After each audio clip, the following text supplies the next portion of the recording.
Doctor. How Good. you doing today? I know it's good morning where you are in. You are in Texas, Yes, yes, yes, Houston, yes, Texas. Okay, yes. I'm reaching you from London this afternoon. Wow. Okay. Yes, I think let's shoot straight, and I yes, have a couple of questions here for you. So thank you. I'm sure. I hope we will have enough time to cover them, while hopefully Mr. Maduka will be able to join us. Mm. On all your social media platforms, the current topic, I mean, you are very, very huge on social media. The topic is the acquisition of a $1.6 million office complex in Houston. Yeah. Why invest such a whooping sum of money on an office complex? What does it do for you? Very good question. And by the way, thank you for having me on your platform. It's good to be here. This is the first time we're doing this actually. So, in many, many years we've known each other. So it's good to be here. Thank you. For us, is our expansion into the US is very huge. It's not a small. Thank God you were also around in January. Is a very huge expansion. Our drive is in the next 24 months. We're investing $200 million into the Texas market in terms of real estate. And it's important to also give people confidence because we've gotten feedback where people say, I hope it's not a case of they just run back to Nigeria. These people are known in Nigeria or Dubai, right? This so-called Ukraine thing, are you sure they're really going to be on ground? So we needed to show that it's not just a come go thing. We're fully on ground. We own our office space here. I just also bought a multi-million dollar property of my own here as well, where I live now. So it's the major confidence building structure. And the office even has a large expanse of land that we intend to build a larger office space that we rent out. Also, we're not occupying the entire place. We're inheriting a tenant. We're also turning it to a hub where there are a lot of people, for example, who are successful entrepreneurs across Africa, and just they don't need to get a big space, but particularly oil and gas. Houston is like the headquarters of oil and gas in America. There are a lot of oil and gas companies based in Nigeria that need where they can receive letters for them, receive information for them in Houston. So we're turning it to a hub where other people can also use it as their office address, and we're also able to make money from that. So it's not only just GTech that will be using the office space. Okay. Some people are asking that is it that you've abandoned us finally in Nigeria and Africa? Not at all. I mean, we're still very much present in Nigeria. In fact, this new month we are launching two new estates, one in Ibejuleki, 25 acre, another in Ijebu-Ode, that's almost 100 acres. So we're still strong in Nigeria. Nigeria is still home. But as you know, diversification is very important. And I know you can relate to that. I mean, Ovation started in London. Ovation is still all over the world. So for us, it's a digital world, it's a global world. If you decide to just put your eggs in one economy, if anything shakes that economy, it messes you up totally. And with the decline in the strength of the naira, it's good if you are going to be a transgenerational company like we are trying to be. You have to be able to have sources of income from other economies. I mean, when we moved to Dubai 4 years ago now, it was similar as well. People thought we are going to stay in Dubai forever. No, it's just an expansion. And so here again, we're here in the US. Who knows? Australia, Dr. Cosmos prayed yesterday, and I heard him mention Australia, mention other countries. So who knows where next we're expanding to? But don't you think investing in Africa, other parts of Africa, if you look at the United Bank for Africa, you look at the Dangote Group, you look at Globalcom, you look at, they've all invested at different times in Africa. So why America first and not Africa first? Well, a good question. First of all, I mean, I did an African tour, and we're currently considering Ghana, Zambia, Tanzania, and Zimbabwe. However, we're also taking it gradual because I believe you were one of those I consulted with our African expansion, and you gave your counsel as well. So we're definitely expanding across Africa. Just that it's a gradual move. It's not something you should rush because let's be honest, Africa is very, very volatile for business. Anything can happen and shake you. So if you haven't invested in stabilizing very well in countries where the economy is more stable, the currency is more stable, you don't want to start gambling too much across Africa because the risks are real and the risks are there. So for us, is let's solidify our base internationally. Dubai is doing well. Now US is doing very well. Our growth is unprecedented. We did virtually 4 hours talk with Dr. Cosmos. 99-acre Brookshire. We've since had acquired more assets than when you came in January. So we need to consolidate. After that, we can enter markets that also still risky. Now, how is this new office and land acquisition going to impact the people who have already invested in your business in Nigeria? Beautiful question. So I say this often that I strongly believe this move is actually ultimately in the interest of Nigeria. And what do I mean? Right now, and thank God you relate with a lot of real estate developers in Nigeria. And you know that our biggest problem is liquidity. We are trying to do this construction project. We plan, for example, maybe 1 billion naira, we finish it.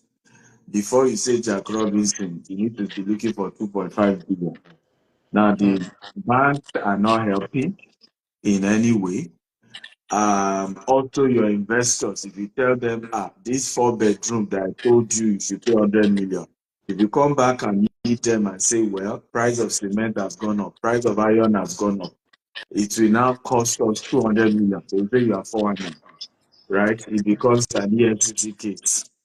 Okay. So we then realized that we needed to consolidate in economies where there is access to liquidity. Every of our expansion now, we're only putting in 30%. We have institutional investors giving us the remaining 70%. So we believe that in the next 5 years to 10 years, we'll have multi-billion dollars worth of assets here in the US. We can now take loan against that and bring it to Nigeria and then start heavy expansion with all the lands we've acquired. As of today, GTS has acquired over 10,000 acres of land across different states in Nigeria. Now, to develop it the way we want to, because some want to put golf course, we want to put polo, the kind of money we need to do that, unfortunately, we don't yet have it. But it's something we can easily build confidence internationally and then be able to convince our international partners who are currently funding a lot of our deals now, and then convince them to say, partner with our expansion in Nigeria because they know we have assets here they can hold on to if anything goes wrong, right? They will be more confident to then partner with us as we expand what we're doing in Nigeria. So this ultimately will put us in a very strong position the next 5 years from now to expand aggressively across Africa. And that's the move, actually.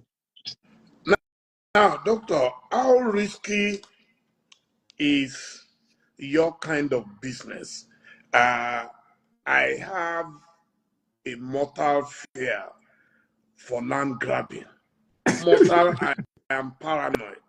It's one of the reasons why in Lagos I've never bothered. I live in a flat.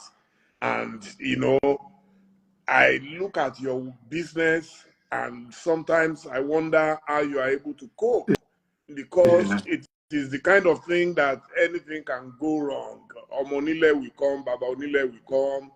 They can sell one land to 6 different people. So how have you been able to navigate your way through this labyrinth? Very, very good question, sir. Very good question. It's been a tough one. I'm not even going to say it was an easy journey.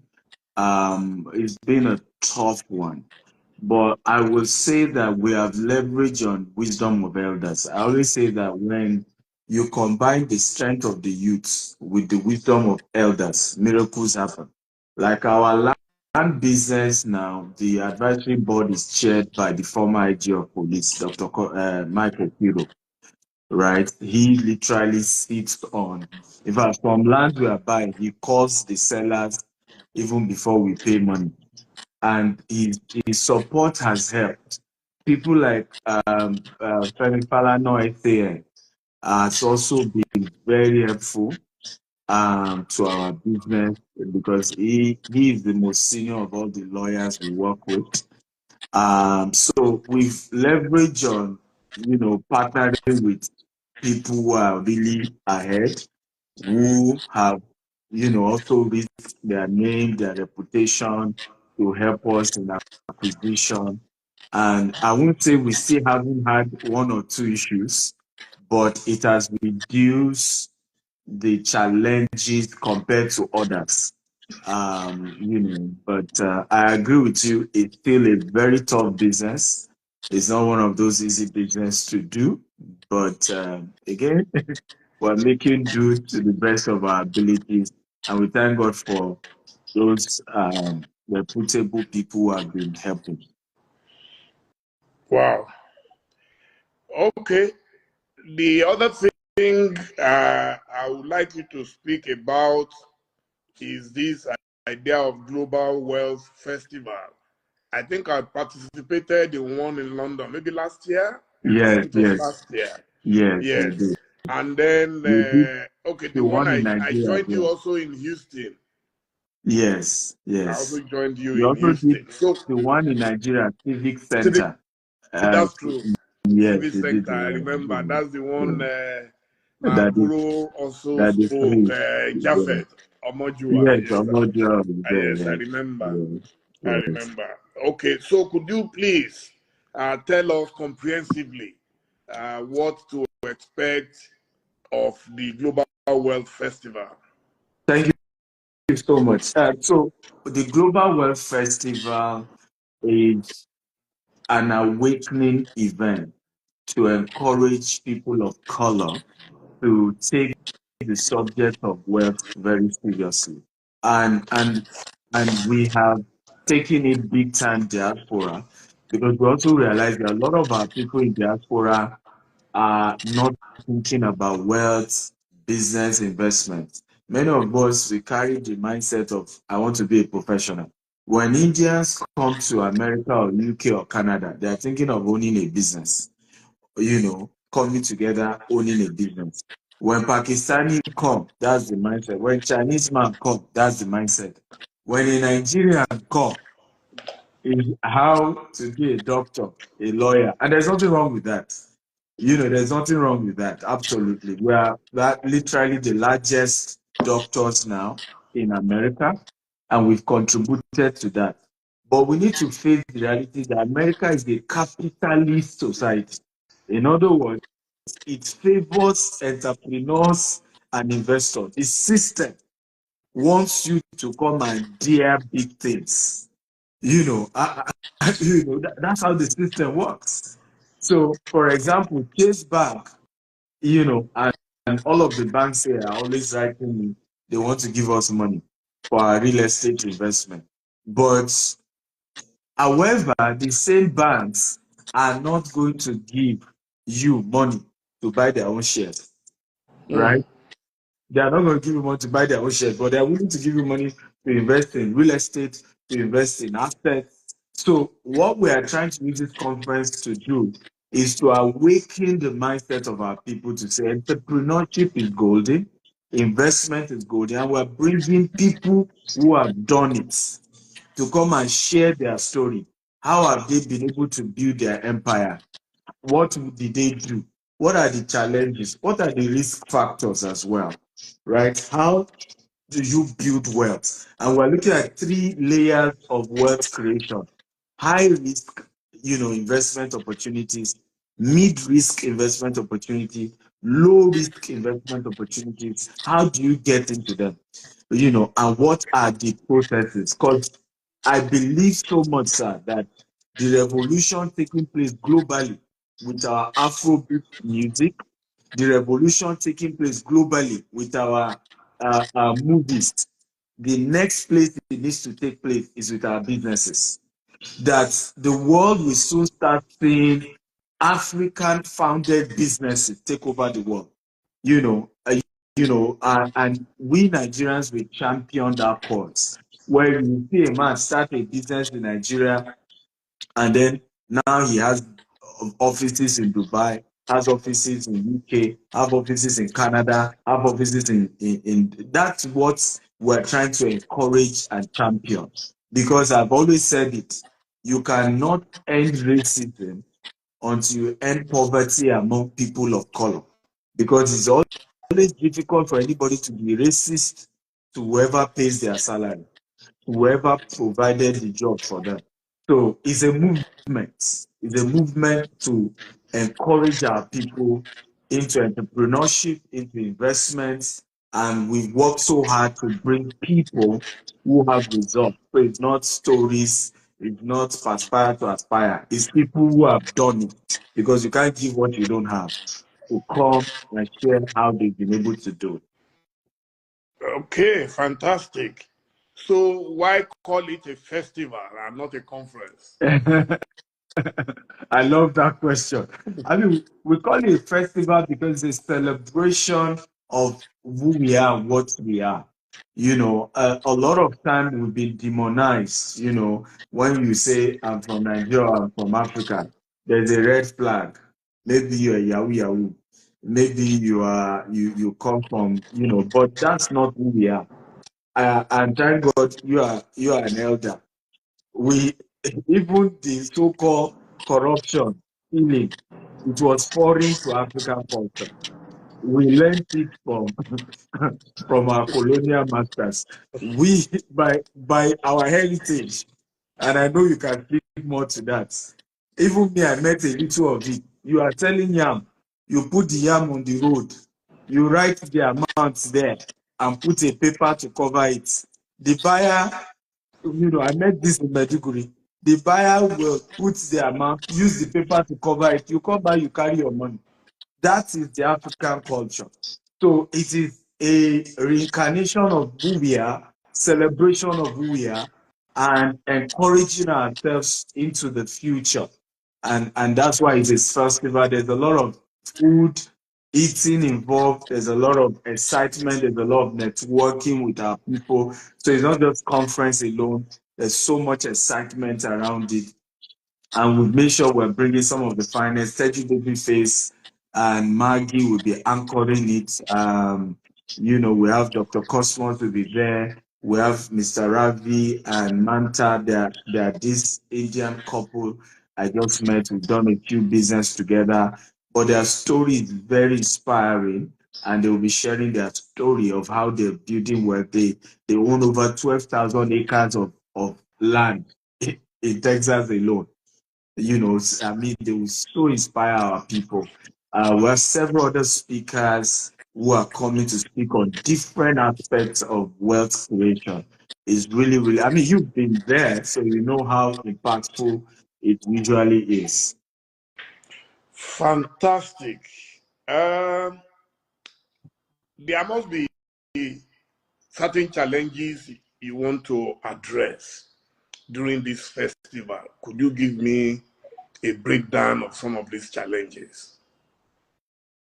Well, one of it is, first of all, is working on our mindset as a people. Because one of the things I notice when it comes to the subject of money or wealth, we are scared of it. I don't know why. I, Mm, mm. I mean, I understand absolutely, and that's why I'm happy that I started young. You know, one of the blessing of youthfulness is that, and that's why I do a lot of conference and I call young people. Your early years are the years to take risk. You know, by the time you get to a certain age, you now start slowing down. And maybe if you have children or you have younger employees, you push them to the risk taking.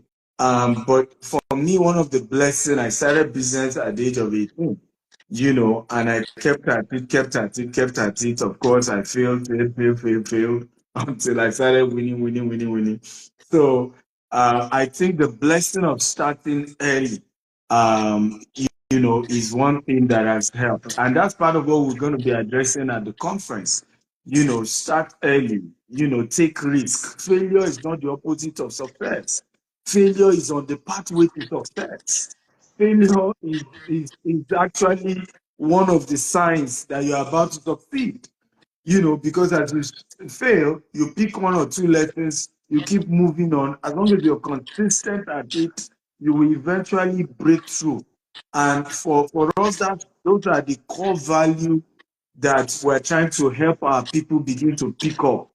Take risk, you know, go into entrepreneurship, invest a little bit. Yes, you will lose some money.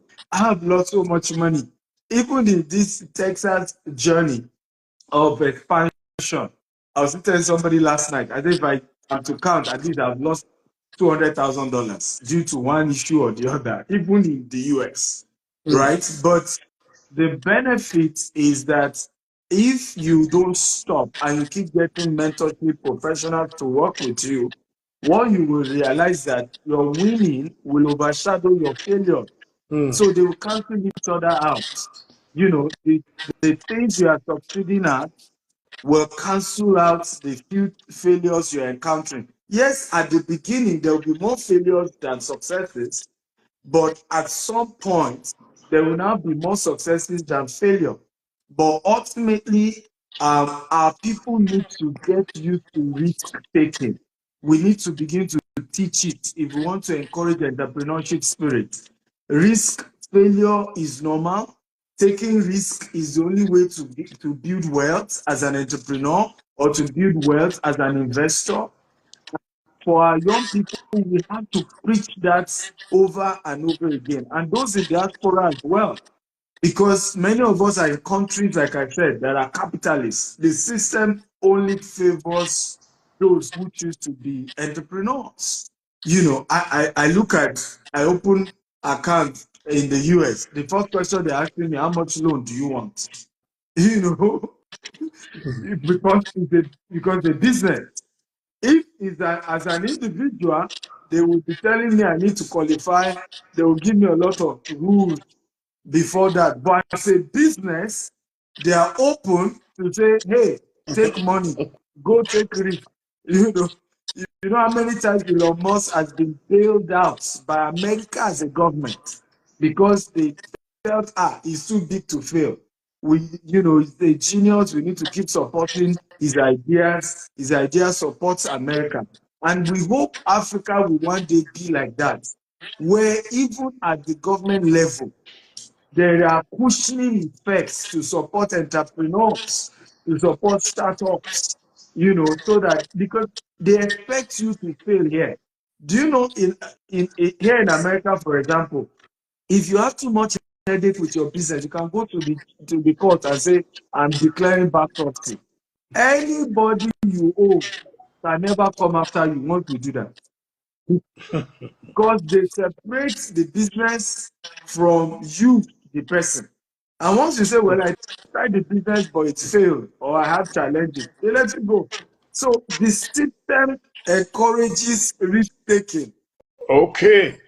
Now I want us to spend a few seconds on the issue of credit system. What has been your experience in Nigeria?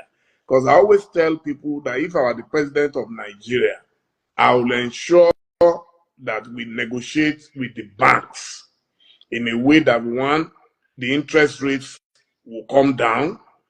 We will have, for us to be able to rebuild our middle class, we will have to cut down on taxation and also the credit system. Imagine at my age, I'm a 64-year-old man. I can't just walk straight into a bank today and say, give me 2 million naira overdraft, just 2 million naira, which is less than 1,000 pounds. Whereas my bank in England or in America will be begging me, they can start at 3,000 pounds, which goes to almost how much in naira? Almost 10 million. Yeah. And that's an overdraft, not even a loan. Yes. Aha. Yes. If you have a proper collateral, you can get any loan you want And because they know that you cannot remove your property. I'm sitting here now, there's no way I can carry this house to Nigeria. So so why can't Nigerian banks also take such risk? And it's not even a risk because for as long as the property is worth what you are asking for, or even much higher than that, then they should be able to give you a loan. Then with that, you can do a lot of startups, you can do a lot of things. But today, everything is cash and carry. If you have a job, even in Ghana, nearby Ghana, if you have a good job and your company can write that yes, your job is guaranteed, it's a permanent job, you can take a car loan, you can take out mortgages and things like that. But Nigeria, I don't know when we're going to get to that level. Maybe you'll be able to address that for yes, us. sir. I mean, I've many media houses I go grant interview have asked those same question, and I've argued that is until we solve that problem, we cannot unlock the wealth in Nigeria. We can't. We have to understand that, for example, why must I need 100% of the money to buy a house in Nigeria? Why? If I am a citizen of Nigeria and I can prove it by just dropping 10%, particularly first time home buyer, if I drop 10% of that money, my bank, don't tell me mortgage bank, don't tell me mortgage bank. My bank that I do business with is supposed to be able to immediately release the 95% of the money for me to be able to buy my house. And if we can do that, CBN can guarantee this. I've said this many times.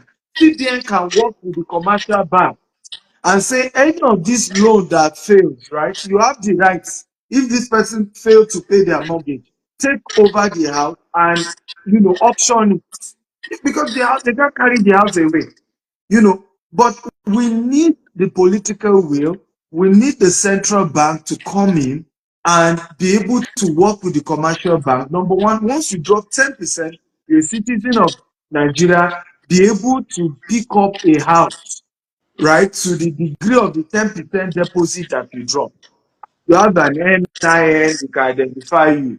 Also, the issue of credit, and you are very right with this. Even this morning, I just got a pop-up on my bank app that one of my company is giving 1 million naira line of credit, $1 million line of credit. Now, how long have we been in America to be getting such? Right? So it helps you to be able to really, really expand and grow as long as you follow the rules. And these are the kind of things that is possible in Nigeria. The will, and I think that the problem is, and I've said it many times, when politicians take over power in Nigeria and many other African countries, they only bring in their cronies, their relatives, rather than bringing professionals to say you don't even need if you give me minister job now I cannot take, but you can say come and advise us in the area of real estate. I remember someone was asking me, do I know the Minister of Housing? With all that I do in Nigeria, I don't know him. If I see him, I don't. He has never reached out to the people, the stakeholder in the sector. But even this, I mean, you came for our conference in January. You saw how the congresswoman came. She reached out to us. We didn't go to her. She was going to say, oh, you people are doing something to add value. You know, she gave you an award in January as well. You know, Shirley Jackson. And even after the event, she was telling me, if I want government land in Texas, you know, in Houston, she's willing to facilitate that. Unfortunately, in Nigeria, politicians think that business people are their competitor. Unfortunately, that if you're a private businessman and you have too much money, you can come after them, you can challenge them. So intentionally, they want to crush you. They want you to be their puppet. They want you to be under them. And until we end this poverty politics and genuinely care about our people, genuinely begin to put system in place to unlock wealth, you know, for our people, we'll continue to struggle. I don't know if we are able to reach uh, my dear brother, Mr. Maduka. Is there any way we can reach him?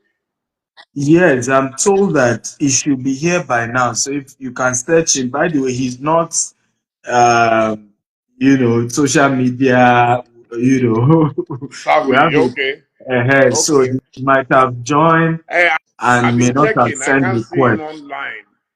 I've been Because checking. my PA just stated that he's And about then to I join. don't know what handle he will be using because he may need to follow me before I can bring him in. Okay, I've seen Okay. him here. I've seen him now. He's Okay. here. Let me see if he's able to join us. That is my own president. Hey, the president Yeah, himself. then I've been listening to both of you. I've been requesting to join for quite Oh, I some didn't time now. know, and I was searching for you No, up and down, sir. I saw when you were screaming, and even before you asking the last question on bank reviews, that I've been. In fact, I Oh, came in as early as 9. I've been here in the last 15 oh, minutes or so. apologies. No, it's I'm okay. I sure understand. we got engrossed in our conversation. No, But how yes, are you, yes. sir? I also enjoyed myself listening to Doc. Trying to break it down to where uh, thank, everybody will get to appreciate what's going on. thank you, sir. You are the big boss, No, no, and when no, you no, speak, not really, even Dele. the The angels boss in is We, heaven here. listen when you we, speak. we are where you left us. We couldn't be where we are without people like you. So we remain Thank you. grateful and loyal. No, same here. You have been extremely kind to me, to my No, family, to the thank you, Ovation family. thank you, Dele. I call you one man riot squad. Thank you, thank you, thank you, thank you, So thank you, good my to see brother. you in Houston. I am speaking to you from London. Yeah, As I round up today, it's a great honor for me to feature you and your godson because he regards you as a godfather. thank And you. that's I always tell people that a successful man without successors That's is right. a useless man. Absolutely. God will never make you a useless man. So That's continue right. to mentor Thank you. us, and we shall continue to drink from your fountain of Thank you. knowledge. Thank you, Thank you, sir. Dele. Thank you. Okay, can you, for the sake of our international audience, and you are reaching me now simultaneously on Facebook, on Instagram, and on Twitter Yeah. Spaces. Is it Okay. at my age? I'm struggling with social media to make sure I maximize. Yeah. So, could you reintroduce yourself to us, uh, in a nutshell, how you got into business, the challenges? Let's Okay. just capture it as much as we can. I know Okay. that you'll be speaking more at the Global Wealth Festival, but let's give some snippets of your life. Dele, thank you so much for living an empathic life. Since I've known you, you have always been willing to give out to see how you can impart life, because there are few people who understand truly what life is all about. That is not about the duration, but about the impartation. And recently, I have joined you. You know, I've been greatly inspired by you and Stephen Akintayo to use the rest of my life as a fertilizer to impart the upcoming generation. Because you said you are 64, 16 more years, you are 80. So what do we live here anymore but to see if we can catch a young man that is in his 25 or 20, 22, 28 to get it right, because you met yourself when you are young. 86% of successful people became between the age of 15 and 28. Statistics prove that. So if we can get them at this young age to understand what it takes to understand the principle of life and apply it in their life, by 40, 45, they will also have been able to arrive, and the rest of their journey will be cruising. Having said that, Dele, you know my humble beginning. Lost my father at the age of 4. Life threw everything at me to accept failure. I keep on telling people it's not what happened to you that matter, but what happens in you. Because everything you require to be successful is not outside of you, but in you. When God finished making a man, he said he was very good. The future of any seed is not ahead of him. The future of every seed is inside the seed. But you need a ground that is fertile, where you put that seed to germinate, then it will reproduce itself. So many times we meet challenges and problems in our life, but they are only an incubator to get what is in us out if we can respond appropriately. That hardship and difficulties prepared me for who I later became in life, because by the age of 7, 8, tender age, I've started making decisions for myself. And like everything in life, if you drive a bicycle, you fall, you get up and drive it again. You only learn by practice, making you perfect. It's not about applying, but about application. It's not about application, but practicing lifestyle constantly. So I listened to some of the things Dr. Stephen has said, and I was reading somebody saying, oh, we are dishonest in Nigeria. No, it's not about our dishonesty. It's about having a system that works. Because if the government can sanitize the judiciary system, but they are not interested for the judiciary system to be, sanitized because they use it. It is in their own interest that it's not what is supposed to be elsewhere. Dele, you live in UK, travel any other place in the world. When you take a property and you don't pay your mortgage, they can foreclose you any day, and you don't need to go to court. They don't need to go and get injunction to keep the landlord not to inject you. You are on the street the following day, no matter whatever you think it is. So it makes people become responsible, willing to take decision, living within their means. If the system are not functioning here, you will see the same animalistic tendency that is in some Nigerians operate also here. People here are playing by the rule because they know the law is strong.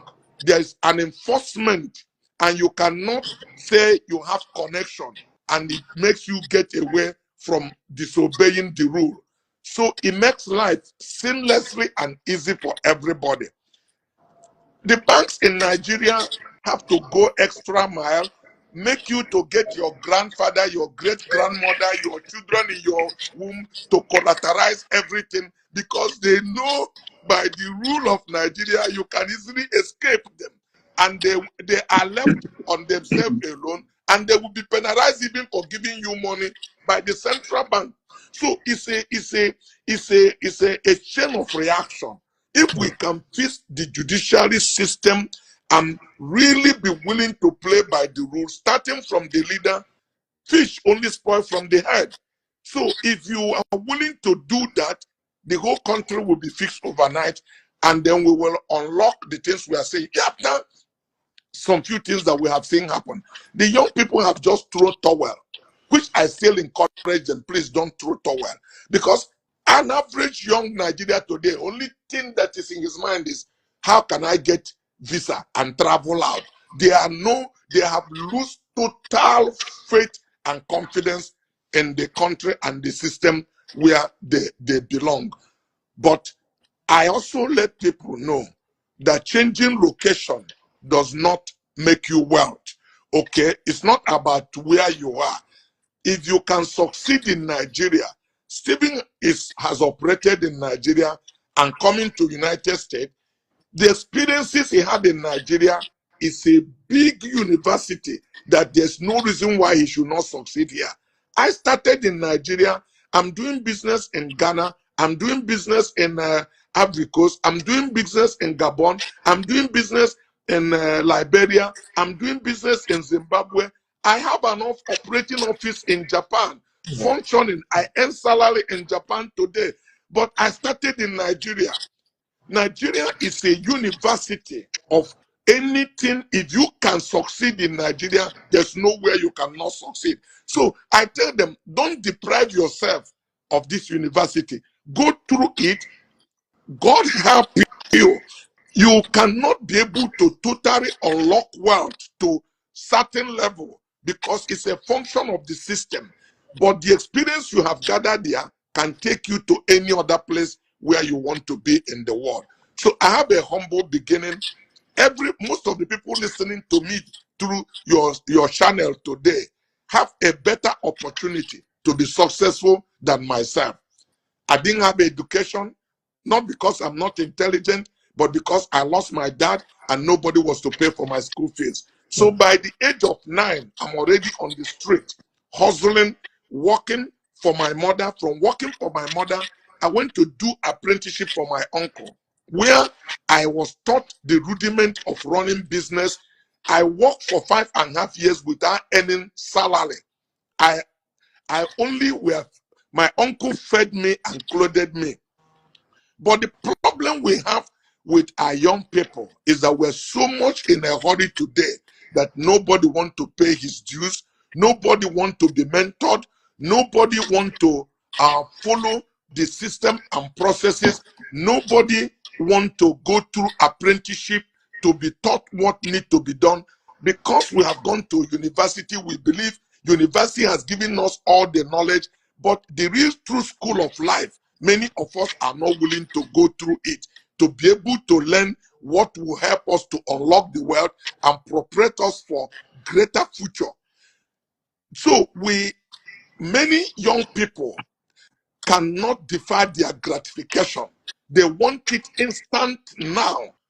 Today, if they come to work for you, they just see the cover of a page before they haven't seen even the introductory part. They believe they got it all. They jump out to compete you. It doesn't happen like that. You must learn to be mentored. You must learn to be, go through some level of apprenticeship in life, because those schools for me is knowledge. The knowledge you have for what you want to do is more important than the cash or capital you have.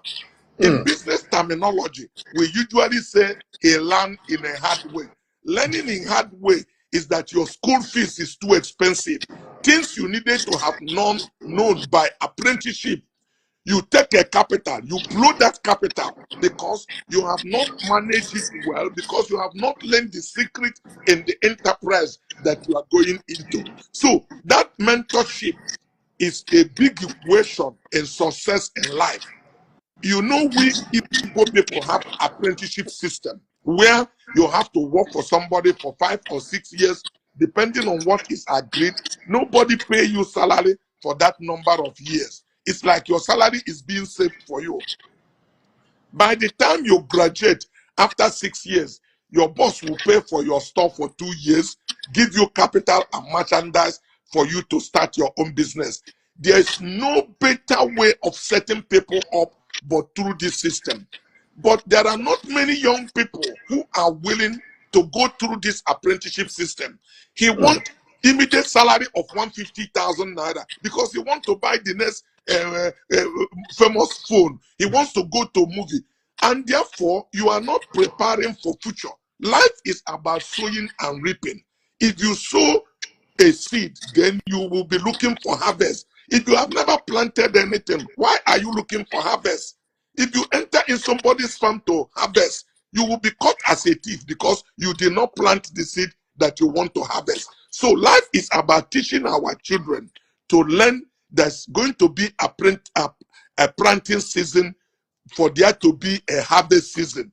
If you never plant at all, forget about harvest because you will be hungry during the harvest season. So I went through this system. In 1976, my uncle counted 200 naira and gave me, which is some money. 200 naira of 1976 is like 400 United States dollar. Naira was equal to pounds. 1 naira is $1.88. But still it's a small money because he didn't pay for store. But I have a mindset to succeed. I looked at my uncle and I told him, I work for you hard. Why do you give me 200 naira? What do I do with it? He said, whatever you want to do, do. And that's why I keep on saying, what happened to you is not important, but what happened in you. Because I have the mindset to succeed. My excitement is that I am no more under anybody's tutorage from today. My destiny is in my hand. I will do with my life what I want to do. My uncle was confused. Why am I excited? My excitement is that today I'm going to begin to apply everything that I've learned.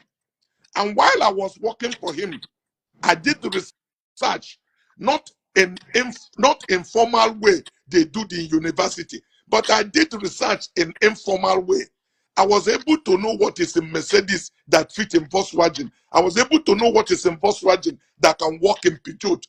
Those are social capital. Those are knowledge that you have acquired, that if you harness, you can turn them into cash. I was able to know, like the young man wrote here while Stephen was talking. I saw a young man siding here. We are very dishonest. I knew that character and integrity is one of the most scarce commodity in Nigeria, and that if you want to make profit in life, you need to look for scarce commodity, things that are not available, so you can place your price on it.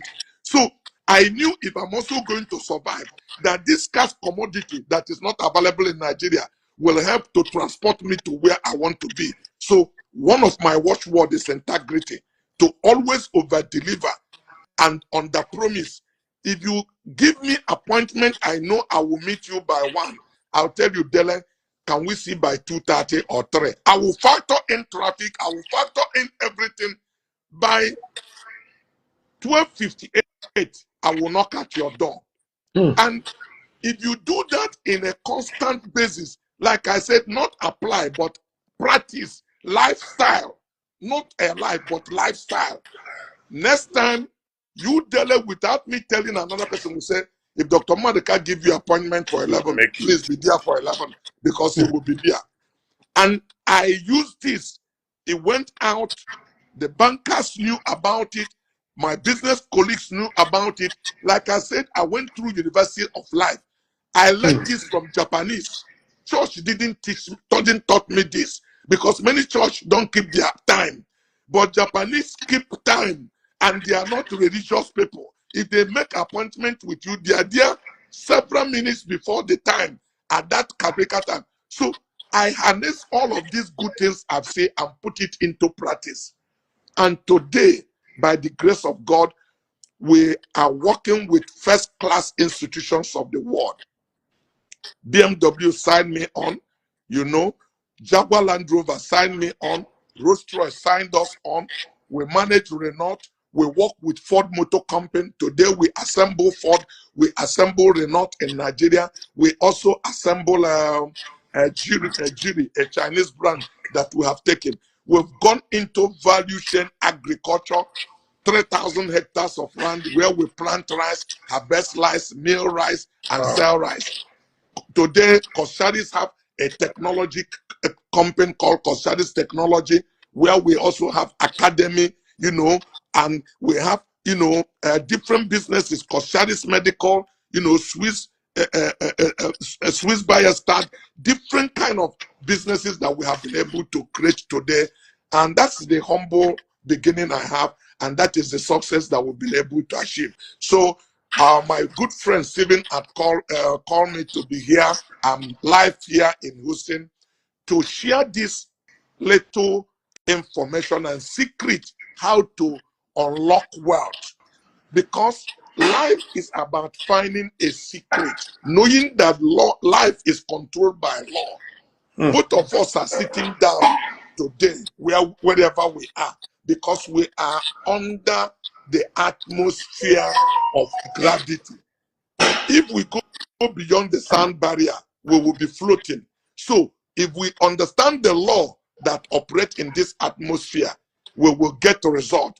But when we are here having a wishful thinking and refuse to play by the rule, very many of us will never get to where we want to be in life. And that's my humble beginning, and that's my story, Dele. Thank you, sir. Before I let you go, because I don't want you to have the conference or the festival on my account today. There'll be nothing left tomorrow. So, but I want to ask you one thing. You've made too much money, and you are making much more. You are not tired of making money. How do you enjoy it? Because I see you preaching on the street. Yeah. So how do you enjoy this?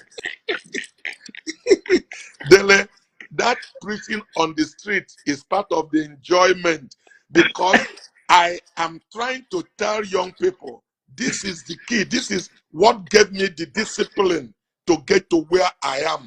If you follow this route, if you are willing to pay the price. But the truth is that many of us don't like this word, paying the price. But the truth is that, Dele, if you are jumping up, you are paying a price. If you are running, you are paying a price. But if you sit one place, you do not know, you are paying a greater price than those people jumping and running. The worst thing any man or woman can do to himself is to do nothing. Wow. No, I'm reading the comments, and people are enjoying you on Instagram, Facebook, Twitter Spaces. And I want to assure you that very soon you will get an invitation to come and preach at the Daily Momodu Leadership Center in Ibadan. The pressure is mine, Dele. Thank you, sir. Anytime. Any day, anytime. No, I feel like I shouldn't let you go at all today, but I know Dr. Stephen will fight. I will be grateful to teach the young people not to get to the door and start speaking in tongue. When you get to the door and start speaking in tongue, it's evidence you didn't have the correct key. If you have the key, you will put it and that door will submit to you and you will pass. And there are keys to life that you need to learn to open the door to the good success, because everything is written, but it's like coded. If you find the right key, that door will submit to you. Wow. If you have faith, you will move mountains. Yes, sir.